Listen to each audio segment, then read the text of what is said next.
દાદરા નગર હવેલીના સિલવાસમાં વિકાસના નામે થઈ રહેલા આડેધડ ખોદકામથી નાગરિકો પરેશાન થઈ રહ્યા છે.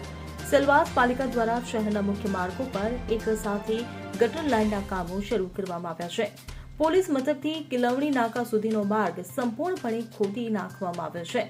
હનુમાન મંદિરથી નગરપાલિકા, જિલ્લા પંચાયત અને વિદ્યુત ભવન સુધીના માર્ગ પર ગટરના કામો અધૂરા છોડી દેવામાં આવ્યા છે.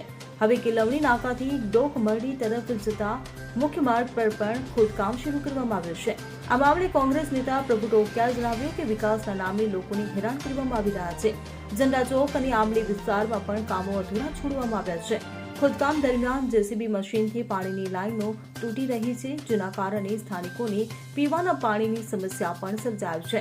તેમણે માંગણી કરી છે કે એક માર્ગનું કામ પૂર્ણ થયા બાદ જ બીજા માર્ગ પર કામ શરૂ કરવામાં આવે.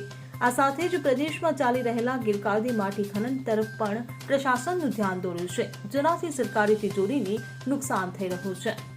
Bureau report CN24 news. હવે જુઓ દેશ દુનિયાની તમામ ખબરો તમારી આંગળીના ટેરવે. ઉઠાવો મોબાઈલ અને Google Play Store પરથી ડાઉનલોડ કરો અમારી CN24 ન્યૂઝ મોબાઈલ એપ.